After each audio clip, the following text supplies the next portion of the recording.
ជំរាបសួរអ្នកទាំងអស់គ្នាថ្ងៃនេះយើងនឹងមកបន្តរឿងបុគ្គលិកឆ្លងភពភាគ11បន្តទៀតហើយកាលពីភាគមុនយើងដឹងហើយថាចំហាយខ្មៅដែលហោះចេញពីក្មេងប្រុសម្នាក់នោះបានហោះឆ្ពោះទៅរកកុនដូយើងទាំងកំរោតែម្ដងសំឡេងផ្ទុះឡើងលឺពេញនឹងអារីគាត់ភ័យមែនទែនខ្លាចថាមានរឿងអីកើតឡើងចំពោះកុនដូតែសំណាងមែនទែនស៊ីកវលគាត់បានប្រើវេទមន្តរបស់គាត់ជួយកុនដូយើងតាន់កុំអីមិនដឹងមិនម៉ាទេស៊ីកវលព្យាយាមដាស់កុនដូដោយសារតែគាត់ស្លាប់បាត់ហើយស៊ីកម៉ាបញ្ញាប់រត់មកសួរថាមានរឿងអីគាត់មិនបានត្រូវរបួសអីណាស៊ីកវលសួរអ៊ីថាមានរឿងអីមិនក៏គេស្លាប់ចឹងអ៊ីគាត់ដើរមកមើលឃើញថារបាំងការពារដែលអារីដាក់ឲ្យកុនដូយើងនឹងបាត់ហើយស្រាប់តែអ៊ីយើងមិនដឹងថាគាត់គិតអីទេគាត់ចាប់កុនដូយើងថើបតែម្ដងពីអ្នកនៅឈរចិត្តនឹងឡើងគាំងបន្ទាប់ពីថើបគេឲ្យគាត់ថាអត់មានបានផលអីផងហ្នឹងស៊ីកវលសួរថាគេធ្វើអីហ្នឹងនៅក្នុងព្រះវិហារហើយក្នុងកលៈទេសៈអញ្ចឹងទៀតស៊ីកវលក៏លើក3កុនដូអ៊ីថាប្រហែលតតាជាមនុស្សតដែលជាអ្នកធ្វើទៅគេឆាប់ជាគាត់ថាលោកអាចារ្យមានវេទមន្តច្រើនណាស់ស៊ីកវលសួរថាគេចង់និយាយពីអីពួកគេត្រូវបញ្ញាបញ្ជូនកុនដូទៅពេទ្យតែអ៊ីថាមិនបានទេបើធ្វើអញ្ចឹងគេនឹងស្លាប់គាត់សួរថាលោកអាចារ្យអាចជួយប្រើវេទមន្តទប់ឲ្យគេសិនបានអត់ស៊ីកវលសួរថាអីគេអ៊ីថាក្រែងមិញហ្នឹងគេជាអ្នកដាក់វេទមន្តជុំវិញខ្លួនកុនដូអីស៊ីកវលថាមែនហើយអ៊ីសួរថាគេអត់បានដឹងរឿងដែលកុនដូគ្មានភាពស៊ាំទៅនឹង Magic Shield ទេមែនឥឡូវហ្នឹងគេកំពុងតែវេទនាដោយសារតែវេទមន្តដែលគេបានដាក់នឹងឯងបើមិនជួយសម្រួលគេលឿនទេវេទមន្តដែលនៅក្នុងខ្លួនគេមិនអាចគ្រប់គ្រងបានឡើយស៊ីកវលថាអញ្ចឹងទេអីអ៊ីសថាមែនហើយការបញ្ចូលវេទមន្តតាមមាត់ធម្មតាមិនអាចជួយបានទេអញ្ចឹងហើយវេទមន្តដែលចេញពីអ្នកដែលដាក់វាជួយឲ្យរាងកាយងាយទទួលយកជាងបើអ្នកទាំងអស់គ្នាអត់យល់ចាំអត់មានប្រយោជន៍ថែមលក្ខណៈថាកុនដូយើងគាត់អត់មានភាពស៊ាំទៅនឹង Magic Shield ទេប៉ះវេទមន្តតែបន្តិចក៏អាចធ្វើឲ្យគាត់មានបញ្ហាដែរអញ្ចឹងគ្រប់ពេលដែលគេប្រើវេទមន្តលើគាត់អ្នកដែលប្រើនឹងត្រូវជួយសម្រួលខ្លួនគាត់ឲ្យសម្របខ្លួនទៅនឹងវេទមន្តអញ្ចឹងហើយបានឲ្យតែពេលអារីប្រើវេទមន្តដាក់គាត់អារីតែងតែថើបគាត់ដើម្បីជួយសម្រួលវេទមន្តករណីដែលប្រើវេទមន្តខ្លាំងអារីត្រូវកេងជាមួយកុនដូអញ្ចឹងទាំងអស់គ្នាហើយឥឡូវហ្នឹងស៊ីវលគាត់បានប្រើវេទមន្តទៅលើកុនដូអញ្ចឹងហើយគាត់ត្រូវជួយសម្រួលឲ្យគេដែរអ៊ីស្ថាវិធីលឿនបំផុតគឺមានតែបញ្ចូលវេទមន្តទៅក្នុងខ្លួនគេដោយផ្ទាល់ប៉ុណ្ណោះគឺត្រូវប៉ះពាល់គ្នាឬកេងជាមួយគ្នាអីចឹងទៅអានឹងព្យាបាលលឿនហ្មងស៊ីវលថាគាត់យល់ហើយស្រាប់តែពេលហ្នឹងដែរអារីគាត់បានមកដល់ដើរទ្វារមួយដៃឡើងប្រេះតែម្ដងគាត់និយាយទាំងខឹងថាមិនបាច់ទេពេលដែលគាត់ដើរមកឃើញស៊ីវល3កុនដូយើងអញ្ចឹងទៀតគាត់កាន់តែខឹងទៀតដាប់ដៃដូចចង់ដាល់គេអញ្ចឹងយូរះគាត់រត់មកតាមអារីដើរមកជិតប្រាប់ថាគាត់នឹងទទួលខុសត្រូវទាំងស្រុងលើគេអញ្ចឹងហើយឲ្យគេមកគាត់មកស៊ីវលសួរថាឲ្យគេទៅគាត់កុនដូមិនមែនជារបស់របរទេម្យ៉ាងវិញទៀតឥឡូវហ្នឹងគេកំពុងតែស្ថិតក្នុងស្ថានភាពអាក្រក់ខ្លាំងណាស់គាត់មិនអាចឲ្យកុនដូទៅគេស្រ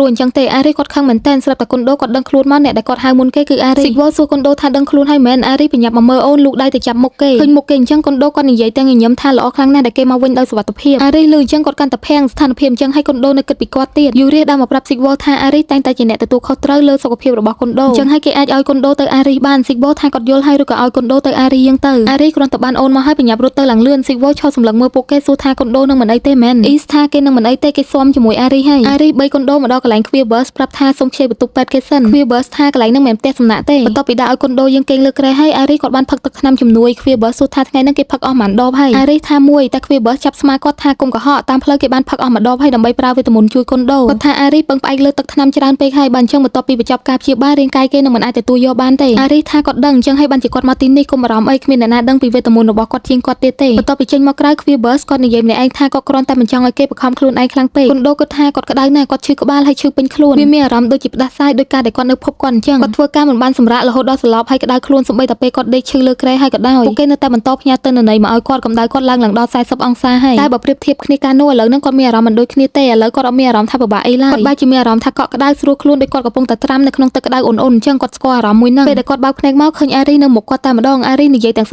អកថាទីបំផុតគេដឹងខ្លួនហើយដោយសារគ្រប់ពេលដែលគាត់ប្រើវេទមន្តអារីគាត់ត្រូវច្រៀងរហូតអញ្ចឹងទាំងអស់គ្នាអញ្ចឹងហើយមិនដឹងថាគាត់ជួយកុនដូយើងយូរប៉ុណ្ណាទេបានជាសលេងគាត់ឡើងស្អកអញ្ចឹងគាត់ប្រាប់ថាវាត្រូវការពេលយូរដើម្បីឲ្យគេមានស្ថានភាពនឹងណឡើងវិញគាត់ហៅកុនដូយើងថាមនុស្សល្ងងមិនចេះប្រុងប្រយ័ត្នកុនដូសួរថាគេមកតាំងពីពេលណាអារីថាព្រឹកមិញគាត់មកដល់ភ្លាមដឹងថាកុនដូមកព្រះវិហារអញ្ចឹងហើយគាត់ក៏បញ្ញាប់មកតាមគេភ្លាមគាត់ស្ទើរតែមកមិនទាន់ទៅហើយគាត់ខឹងខ្លួនឯងមែនតើលក្ខណៈថាខឹងអូន 10% តែខឹងខ្លួនឯង 90% ដែលមើលថែគេអត់បានល្អអញ្ចឹងគាត់ថាឲ្យកុនដូថាគេមិនដែលស្ដាប់គាត់សោះគេតែងតែប្រហែសជាមួយខ្លួនឯងគាត់ចេញពីគេតែមកផ្លែសោះក៏មានរឿងនឹងកើតឡើងគេមិនខ្វល់រឿងផ្ញើសបុតឲ្យគាត់ហើយនៅហ៊ានដួលសន្លប់នៅក្នុងដៃប្រុសផ្សេងទៀតគាត់ខឹងមែនតើកុនដូចាំមុខអារីនិយាយថាស្វាគមន៍ត្រឡប់មកវិញឮតែប៉ុណ្ណឹងកំហឹងមិញហ្នឹងក៏រលត់បាត់វិញភ្លាមគាត់អោបកុនដូថាគាត់មកផ្ទះវិញហើយកាត់មកពេលដែលអារីគាត់បានព្យាបាលឲ្យកុនដូរួច Queerbus ថាឥឡូវហ្នឹងគេលេងអីហើយអារីថាគាត់ទៅផ្ទះវិញហើយពេលកុនដូផ្ញើឲ្យជួយមើលថែគេផង Queerbus សួរថាមើលថែគេគាត់ប្រុងហៅគេដែរប៉ុន្តែអារីចេញទៅបាត់ហើយបន្ទាប់ពីហ្នឹងមកកុនដូគាត់ត្រូវសម្រាកនៅពេទ្យរយៈពេល3ថ្ងៃប៉ុន្តែរហូតដល់ថ្ងៃទី2ហើយអត់ឃើញអារីមកមើលគាត់ទេ Norbert បានមកសួរសុខទុក្ខគាត់និយាយថាគេភ្ញាក់ផ្អើលមែនទែនពេលឮថាកុនដូស្លាប់អញ្ចឹងកុនដូថាឈុំនិយាយពីវាទៅហើយមានយកឯកសារមកអស់ Norbert ថាគាត់យកមកតើគាត់មកមើលគេទេប៉ុន្តែវាហាក់ដូចជាគាត់មកបខំឲ្យគេធ្វើការអញ្ចឹងកុនដូគាត់ថានិយាយរឿងមកលេងអញ្ចឹងគ្រាន់តែគាត់ភ្ញាក់ពីស្លាប់ភ្លាមស៊ីកវលបានមកសុំទោសគាត់កុនដូថាវាគ្មានអីត្រូវឲ្យគេមកសុំទោសគាត់ទេគាត់ប្រាប់ឲ្យគេងើបក្បាលមកប៉ុន្តែស៊ីកវលគាត់អត់ងើបទេគាត់ថាគាត់បានដឹងថាគេគ្មានភាពស៊ាំទៅនឹង Magic Shield ហើយគាត់នៅតែឲ្យកុនដូមានគ្រោះថ្នាក់ទៀតកុនដូថាអាការៈទន់ខ្សោយគាត់នៅថ្ងៃនោះដោយសារតែគាត់គេងអត់គ្រប់គ្រាន់ហើយគាត់ជាអ្នកចង់ទៅតាមគេចូលបន្ទប់បួងសួងនោះខ្លួនឯងយ៉ាងទៀតបើគេមិនបានដាក់របាំងការពារនោះទេគាត់ប្រហែលជាស្លាប់បាត់ហើយគាត់អរគុណដែលគេជួយជីវិតគាត់ស៊ីកវលគាត់ក៏វិក្បាលនឹងនិយាយថាតាក់ទងនឹងបញ្ហានោះតាមពិតទៅគឺកុនដូគាត់សម័យបានតែប៉ុណ្្នឹងទេ Queerbus បានមកប្រាប់គាត់ថាមានអ្នកមកសួរសុខទុក្ខគេម្នាក់ទៀតហើយ Norbert ប្រាប់ថាអញ្ចឹងគាត់ទៅវិញសិនហើយឲ្យគេមើលថែខ្លួនផង អ្នកដែលមកមើលកុនដូយើងហ្នឹងគឺមេកាវ៉ាថមគាត់សួរកុនដូថាគេមានអារម្មណ៍យ៉ាងម៉េចដែរកុនដូថាអរគុណអារីឥឡូវហ្នឹងគាត់ស្ទើរតែជាហើយតែគេប្រាប់ឲ្យគាត់សម្រាប់នៅនឹងសិនដល់ថ្ងៃទៅគេឲ្យចេញមេកាថាអញ្ចឹងល្អហើយមេកាគាត់គិតបន្តិចហើយគាត់សម្រេចចិត្តប្រាប់កុនដូយើងទៅថាអារីក៏កំពុងតែសម្រាប់ព្យាបាលដែរកុនដូលើអញ្ចឹងគាត់ភ្ញាក់មេកាថានិយាយងាយទៅគឺអារីគាត់បានប្រើវេទមន្តអស់ហើយបានផឹកថ្នាំជំនួយច្រើនពេកអញ្ចឹងហើយឥឡូវហ្នឹងគេអត់ស្រួលខ្លួនទេគេបានបង្ខំប្រើវេទមន្តខ្លួនឯងបន្ទាប់ពីមកពីបេសកកម្មបន្សុទ្ធនិងការបង្ក្រាបបិសាចថែមទៀតអញ្ចឹងហើយទោះបីជាគេជាអ្នកដែលមានអំណាចវេទមន្តខ្លាំងប៉ុណ្ណាក៏ដោយក៏វានៅតែប៉ះពាល់គេអញ្ចឹងកុនដូគាត់ថាអញ្ចឹងបានជាគាត់មានអារម្មណ៍ថាប្លែកដោយសារតែគេយកគាត់មកព្យាបាលនៅពេទ្យមិនមែនយកទៅផ្ទះដោយសារតែជាធម្មតាអារីនឹងនាំគាត់ទៅផ្ទះហើយមើលថែគាត់ដោយខ្លួនឯងមេកាហៅកុនដូប្រាប់ថាគាត់ស្គាល់អារីតាំងពីតូចគាត់ដឹងថាក្នុងនាមគាត់ត្រឹមតែជាមេកាគាត់មិនគួរនិយាយពាក្យហ្នឹងទេតែគាត់បារម្ភពីអារីដោយគ្រួសារគាត់អញ្ចឹងហើយគាត់នឹងប្រាប់កុនដូទោះបីជាវាខុសពីការចង់បានរបស់អារីក៏ដោយអតិភិបដំបូងរបស់គាត់គឺការពារសុខភាពរបស់គេកុនដូថាគាត់យល់ហើយមេកាថាតាំងពីជួបកុនដូមកអ្នកប្រុសតូចរបស់គាត់ផ្លាស់ប្ដូរខ្លាំងណាស់គេបានបោះបង់ចោលភាពងើយកតើរបស់គេដែលគេធ្លាប់មានគេមើលទៅដូចជាមានជីវិតជីវ៉ាជាងពេលណាទាំងអស់ដែលគាត់ធ្លាប់ឃើញគេដឹងថាគេមានស្នេហាអញ្ចឹងធ្វើឲ្យគាត់សប្បាយចិត្តខ្លាំងណាស់កុនដូជាអ្នកជួយសង្គ្រោះគេក៏ដូចជាអ្នកជួយសង្គ្រោះគាត់ដែរតែគាត់និយាយចឹងក្នុងករណីតែសុខភាពរបស់គេនៅល្អប៉ុណ្ណោះគាត់ក៏ចង់គោរពអារម្មណ៍របស់អ្នកប្រុសតូចគាត់ដែរវាជាគំនិតដែលគាត់តែងតែមានរយៈពេលច្រើនឆ្នាំមកនេះកុនដូថាមេកានិយាយត្រូវហើយគាត់ពឹងផ្អែកលើអារីពេកហើយគាត់មានទម្លាប់ផ្ដល់អាទិភាពដល់ការងារហើយមិនបានយកចិត្តទុកដាក់ចំពោះសុខភាពខ្លួនឯងហើយឥឡូវហ្នឹងសុខភាពគេមិនល្អដោយសារតែគាត់ទៀតអ្នកដែលធ្វើឲ្យរាងកាយគេស្ថិតក្នុងស្ថានភាពគ្រោះថ្នាក់បែបនេះគ្មានអ្នកណាក្រៅពីគាត់ទេគាត់ពិតជាសុំទោសមែនទែនគ្រប់យ៉ាងជាកំហុសរបស់គាត់មេកាថាគាត់មិនមែនចង់ឲ្យគេសុំទោសគាត់ទេការបង្ក្រាបសត្វវេទមន្តនោះជាជំរឿនរបស់អារីខ្លួនឯងដើម្បីបង្ហាញភាពល្អរបស់គេចំពោះកុនដូតែទោះបីជាគេនឹងខឹងគាត់ក៏ដោយក៏គាត់នៅតែបន្តការពារសុខភាពគេអញ្ចឹងហើយក៏គ្រាន់តែចង់ឲ្យកុនដូចាំនៅក្នុងចិត្តថាបើសិនជាគេស្លាប់ម្ដងទៀតនឹងមានមនុស្សច្រើនណាស់ដែលពិបាកវេទនាដោយសារតែគេកាត់មកពេលដែលកុនដូគាត់ត្រូវចេញពីពេទ្យវិញហើយខ្វីបឺសសួរថាគេមានអារម្មណ៍យ៉ាងម៉េចដែរកុនដូថាគាត់ជាហើយអរគុណដែលគេឲ្យគាត់សម្រាប់បានគ្រប់គ្រាន់ខ្វីបឺសថាគេនៅមានមិត្តរួមការងារយកការងារមកឲ្យធ្វើដល់ពេទ្យទៀតកុនដូថាគាត់អត់មានបានធ្វើអីច្រើនណាសំខាន់ជាងនឹងទៀតថ្លៃពេទ្យនោះខ្វីបឺសថាមិនបាច់ទេគេជាមន្ត្រីក្នុងវាំងកុនដូក៏ភ្ញាក់ផ្អើលមែនតើគិតថានឹងជាប្រយោជន៍ដែលធ្វើការឲ្យវាំងមិនមែនលក្ខណៈថាពេលឈឺព្យាបាលអត់អស់លុយចឹងពេលនឹងដែរអារីបានម្ដងនិយាយថាមើលទៅកុនដូដូចជាគ្រាន់បើច្រើនហើយកុនដូសួរថាអារីមកលឿនម៉េះអារីគាត់អត់ឆ្លើយទេគាត់ដើរមកជ្រត់ចកេះមើលមុខអូនរួចក៏យកដៃទៅស្ទាបមុខគេទាំងញញឹមកុនដូគាត់ថាអារីមើលទៅដូចជាធម្មតាអញ្ចឹងបើមេកាមិនបានប្រាប់គាត់ទេគាត់ប្រហែលជាមិនដឹងថាអារីបានស្លាប់បន្ទាប់ពីជួយគាត់ទេកុនដូថាឲ្យគាត់សុំទោសដែលធ្វើឲ្យគេបារម្ភអារីថាបើគាត់ឲ្យគេតែងតែធ្វើឲ្យគាត់បារម្ភកុនដូគាត់ថាប្រហែលជាមូលហេតុដែលគេឲ្យគាត់សម្រាប់នៅមន្ទីរពេទ្យដោយសារតែគេមិនចង់ឲ្យគាត់ឃើញភាពទន់ខ្សោយរបស់គេអារីគាត់ញីមកកុនដូថាមុខគេនៅក្តៅគេក្តៅខ្លួនមែនវាបឺស្ដីឲ្យពួកគេថាហេចង់ញ៉ាយគ្នាទៅញ៉ាយនៅផ្ទះគាត់ប្រាប់គេប្រហែលដងឲ្យថា clinic មិនមែនកន្លែងញ៉ាយគ្នាទេស្រាប់តែ East និង Sigma បានមកដល់អារីសួរថាក្មេងប្រុសនឹងណាគេកុនដូថាគេជាក្មេងប្រុសដែលបានធ្វើឧបករណ៍គិតលេខឲ្យគាត់កុនដូសួរថាមិនក៏ពួកគេនៅជាមួយគ្នាអញ្ចឹង Sigma ថា East បានហៅគាត់មកមើលនាយកដ្ឋានមន្តអាគមតែពួកគាត់ជួបគ្នានៅវិហារពួកគាត់និយាយត្រូវគ្នាមែនតើរឿងឧបករណ៍វេទមន្តហើយ East ថាពួកគេគួរតែសាកល្បងធ្វើវាជាមួយគ្នា Sigma ថាគាត់ចូលចិត្តការងារជាជាងឈើតែគាត់ក៏តែងតែមានចំណាប់អារម្មណ៍លើឧបករណ៍វេទមន្តដែរគ្រាន់តែការដែលធ្វើវានឹងត្រូវចំណាយប្រាក់ច្រើនហើយមនុស្សដែលអាចធ្វើការងារជាមួយឧបករណ៍វេទមន្តបានគឺជាជាងជំនាញដែលត្រូវបានជួលដោយពួកអភិជនគាត់សប្បាយចិត្តខ្លាំងណាស់ដោយសារតែគាត់មិនគិតថាគាត់នឹងអាចមានឱកាសអញ្ចឹងទេ Sigma គាត់និយាយទាំងសប្បាយចិត្តកុនដូយើងគៀងមែនតើគិតថា East យកឈ្នះគាត់បានហើយ Sigma ជាក្មេងដែលមានមហិច្ឆតាគាត់សង្ឃឹមថានឹងឲ្យគេចូលរៀនហើយបាននាំគេចូលវាំងគាត់សង្ឃឹមថាបើអាចគាត់ចង់ឲ្យគេធ្វើការនៅនាយកដ្ឋានកណន័យគាត់ខកចិត្តខ្លាំងមែនតើ